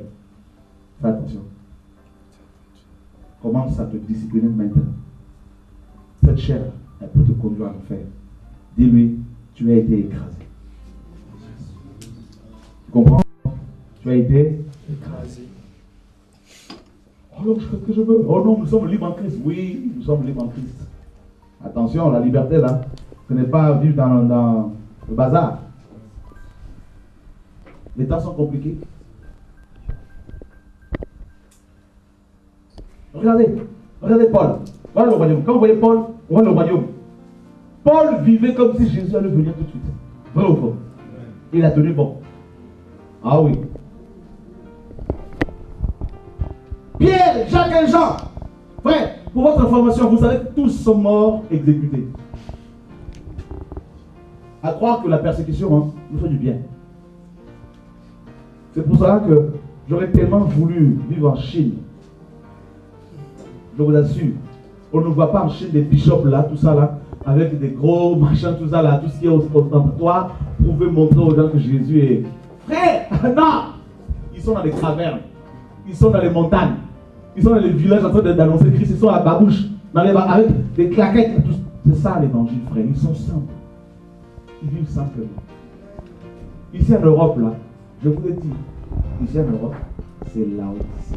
Là aux États-Unis, Laodicée. J'ai eu les gens de qui m'ont dit ici, c'est la compétition des pasteurs qui a le plus grand bâtiment. Regardez-moi ça. Jésus est dans son royaume, il a amené son peuple dans son royaume et eux ils sont en train de bâtir des bâtiments pour inviter encore Jésus. Ils veulent le ramener à l'époque de Salomon. Quand David a eu la pensée de construire une maison, tu lui as dit, est-ce que j'ai déjà demandé à Dieu de construire une maison? J'ai demandé des tentes. J'ai fait construire une tente. C'est-à-dire quelque chose qui se déplace. Parce que je suis le Dieu qui marche de gloire en gloire avec vous. Et quand le temple a été construit, qu'est-ce qui s'est passé? Souillé. Bah oui. Et quand tu restes sur place là sans changer, sans évoluer, c'est fini. Là, tu vas commencer à regarder tout ce que tu as acquis. Oh, j'ai ça. Oh, j'ai ça. Ah, c'est merveilleux, Seigneur, merci. Parce que tu m'as. Même vous qui déjà les églises, si vous ne vous déplacez pas là, vous allez commencer à construire carrément des petits royaumes. Ça, c'est le royaume de l'apôtre un tel. C'est le royaume du pasteur un tel. Avec son trône assis. Bien comme il faut. Il ne faut pas le déloger. J'essaie avec la rotation, là. Je vois les langages de Satan. Tu vas bouger. Dieu, le royaume de Dieu, frère, si Dieu ne peut pas bouger, tu restes là. Comme les Rubénites, ils ont dit à Moïse, nous préférons rester de l'autre côté du Jourdain. On ne va pas traverser parce que ici, là, c'est bon. C'est exactement ce qu'il faut beaucoup de chrétiens. Ils n'ont plus la vie du royaume. Ils se disent, non, la France, c'est bon. Nous, au pays là-bas, là, c'était pas ça, mais ici, c'est bon. Le pays est bon. Le séjour est bon. Mais tu ne sais pas que les eaux sont amères. Et toi, tu bois les eaux. Tu es devenu comme ça. Il n'y a plus le royaume. Tu rigoles, hein? Mais ça te concerne. Dis-moi, tu seras un vrai pharisien, tu vas porter les eaux. Alléluia! Regardez la place que vous allez donner à vos télévisions chez vous. Un hôtel, est-ce que vous savez que ça c'est un hôtel, ça? Hein? Où vous allez vous asseoir pour rendre le culte. La télévision, vous lui donnez, vous lui consacrez tout un espace à elle toute seule. Un meuble bien décoré. Et vous êtes assis devant, en train de prier.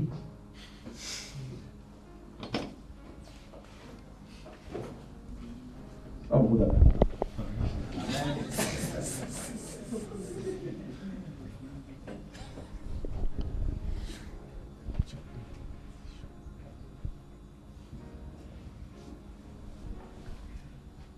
Alléluia. Pierre, le royaume. Jacques, le royaume. Ils ont prêché le royaume. Ils ont vécu le royaume. Ils ont présenté le royaume aux gens. Quand les gens ils le négligeaient. Vous savez pourquoi on nous a persécutés? À l'époque, il ne fallait surtout pas dire qu'il y avait un autre roi que César. Et leur message était basé sur le royaume. C'est pour ça qu'ils ont été persécutés. Parce qu'il fallait allumer de l'encens en l'honneur de César et crier haut et fort, César est roi. César est Dieu. Et sacrifier aux idoles pour César. Et les chrétiens, il y a beaucoup de chrétiens à qui on avait demandé de renoncer à Christ en sacrifiant aux idoles. Et eux, le christianisme, quand l'Église est née, il y a eu ce groupe de personnes qui commençaient à proclamer un autre roi que César. Matin, midi, soir. Et qui se disaient être dans un royaume. Alors les Césars ont commencé à se dire, mais nous sommes un roi, et notre royaume, donc l'Empire romain, ne peut pas avoir deux rois. Donc Jésus est devenu comme un concurrent. Et c'est pour ça qu'on a commencé à les persécuter. Ils vivaient avec des lois, donc dont parle la parole, des lois qui contredisaient les lois du royaume, de l'Empire romain. Là où l'Empire romain disait qu'il faut sacrifier aux idoles, eux disaient non. Là où on disait il fallait, tu peux, parce qu'il y avait à l'époque, il ne faut pas croire, hein, notamment chez les Grecs, il y avait les jeunes garçons. Les jeunes garçons. Vous savez le terme Eros. Eros est le dieu de l'homosexualité.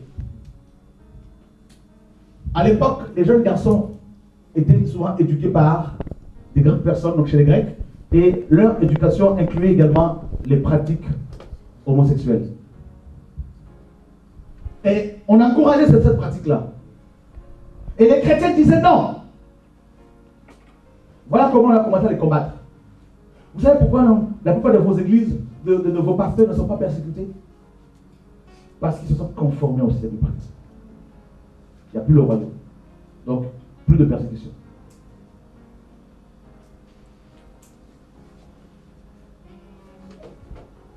Le royaume de Dieu est toujours en opposition au royaume de ce monde, aux lois de ce monde.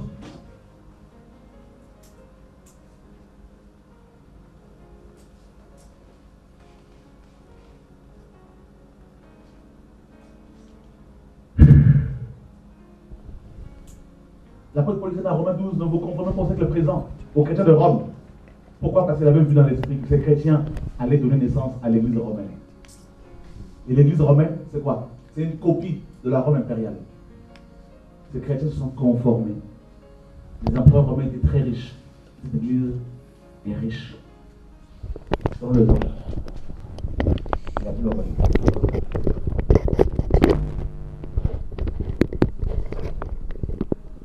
Je ne veux pas parler des aspects du royaume, mais plutôt définir ce qu'est le royaume.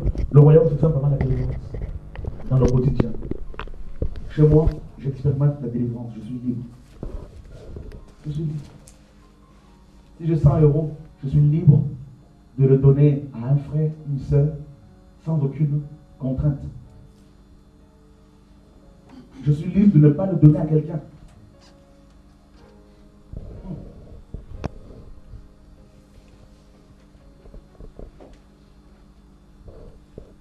Je ne parle pas le langage des gens de ce monde. Je n'aime pas les choses que les gens de ce monde aiment. Même si on dit non, tu es vieillot, tu as vieilli, tu es en décalage avec ton temps, tout ça, c'est pas grave. Mais je sais ce que je veux. Je suis étranger, voyageur, pèlerin, citoyen des cieux. Je n'ai pas besoin, quand je vais prêcher quelque part, de démontrer que j'ai l'onction, que j'ai les dons spirituels. Non. Je fais ce que Dieu me dit de faire. C'est ça le royaume. Je suis soumis à sa parole. Je prêche dans une assemblée. Si Dieu me dit, prie pour mon peuple, je le fais. Si il ne me pousse pas de le faire, je ne le fais pas. Je ne suis pas obligé tous les dimanches de vouloir manifester quelque chose. Non. Non.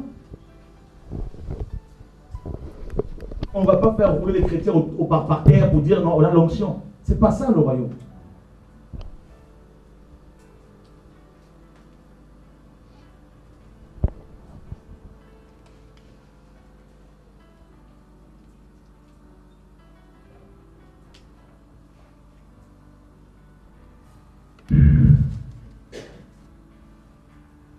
Alléluia. Quand Jésus va revenir avant de finir, vous savez, beaucoup de chrétiens vont pleurer. Pourquoi? Parce que Seigneur, je t'ai servi toute ma vie. Il leur dira, en quoi m'avez-vous servi? Seigneur, je balayais mon église. Il te dira, qui t'a dit, c'est ça l'église? Seigneur, j'étais fidèle aux réunions. Tu étais fidèle certes aux réunions, toujours à 9h, pile à l'heure, mais tu n'étais pas fidèle à ma parole.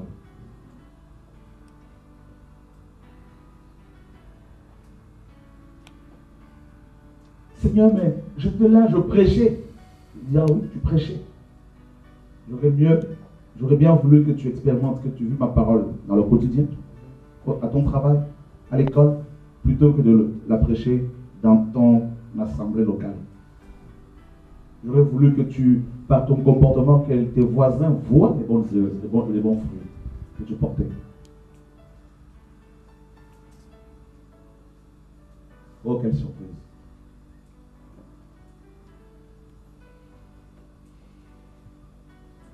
Quelle surprise sur la liste, le livre de vie. À la place où il devait y avoir des noms des gens, il va y avoir un vide, un blanc.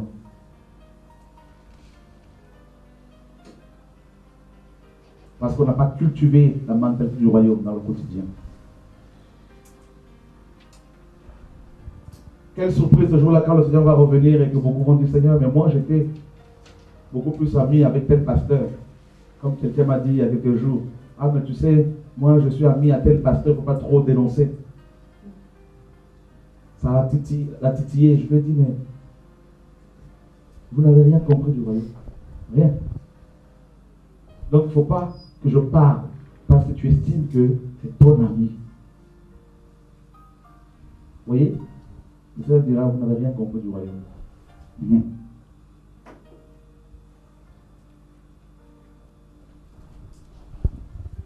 Les gens qui ont vécu le royaume, Hébreux 11 nous le dit, le monde n'était pas digne d'eux. Quand Dieu les suscitait, les gens les détestaient tellement parce que le monde n'était pas digne d'eux. Vous avez vu comment on a détesté Paul? Vous avez vu comment on a détesté Catou Séverin? Quand Catou Séverin commençait à vouloir amasser des biens matériels, Dieu l'a enlevé.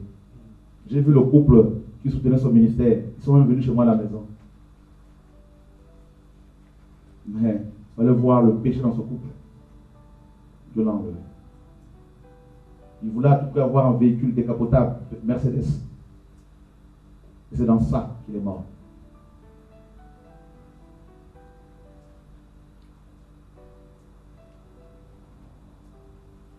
Jean-Baptiste, on lui a coupé la tête. Paul, il est mort sous Néron. Pierre, on l'a crucifié tout en bas. Tous, ils se sont dispersés. Étienne, on l'a lapidé. C'est écrit dans la Bible. Malheur à vous. Si les gens disent du bien de vous, c'est écrit. Malheur à vous.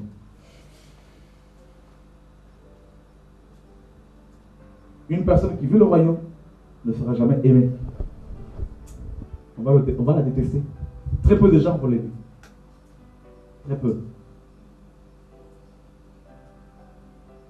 C'est quand les gens vont venir pour parler de leur richesse, ils diront, non, demande ça.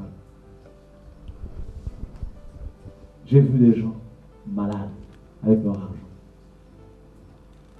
Oh oui. J'ai dormi dans des endroits, dans des maisons, vous ne pouvez même pas vous imaginer.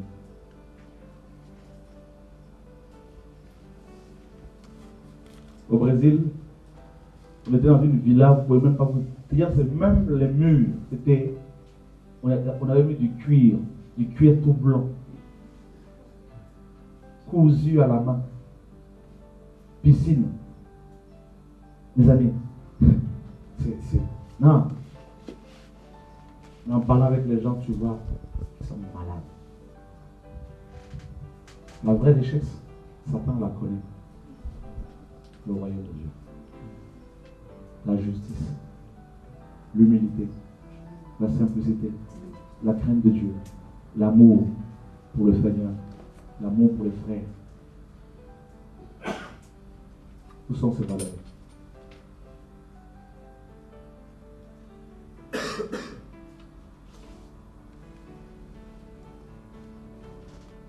Dans quel royaume allez-vous amener les gens sur lesquels Dieu vous a établi?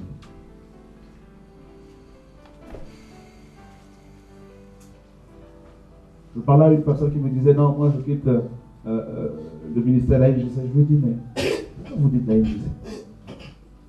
Est-ce que moi je vous ai déjà prêché la NGC? Je lui ai dit, mais c'est pas parce que tu vas quitter le ministère que je ne peux plus t'appeler. La preuve, je t'appelle pour avoir de nouvelles. Il faut qu'on comprenne le royaume.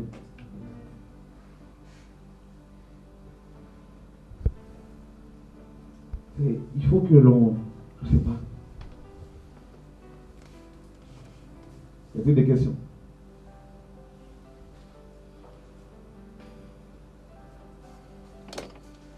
On va juste lire un passage pour clôturer. Luc, chapitre 17.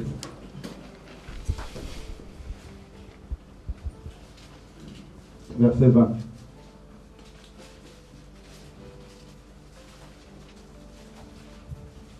Les pharisiens demandèrent à Jésus quand viendrait le royaume de Dieu. Il leur a répondu, le royaume de Dieu ne vient pas de manière à frapper les regards. On ne dira point, il est ici ou il est là. Car voici le royaume de Dieu est au milieu de vous. C'est fort, hein? Eux, ils voulaient voir les secousses. Tremblement de terre. Le ciel s'ouvrir. Que les gens tombent sous l'onction. Non. Il a dit, le royaume ne vient pas de manière à frapper le regard. Et ça, c'est une parole forte. Ça veut dire quoi? Ça veut dire qu'un homme de Dieu, un chrétien qui vit le royaume, quand il passe quelque part, les gens ne s'arrêtent pas pour le regarder.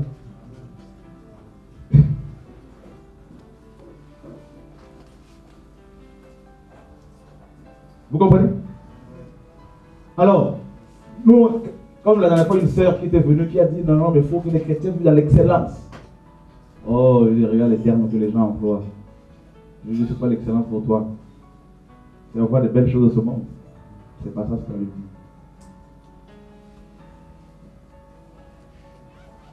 L'homme est riche avec tout, non? On sait où c'est retrouvé. Le royaume ne vient pas de manière à frapper le regard. Souvent, les vrais hommes de Dieu, j'ai toujours donné le témoin de mon père dans la foi. Un homme que vous pouvez négliger. Un jour, un monsieur priait le Seigneur pour être visité. Seigneur, visite-moi. Visite-moi s'il te plaît, Seigneur. Visite-moi s'il te plaît, Seigneur. Tous les jours à 19h. Il nous soit vrai. Quand on était encore nouvellement convertis, on nous racontait cette histoire. Et cet homme-là, tous les jours à 19h, il priait. Que le Seigneur le visite. Un jour,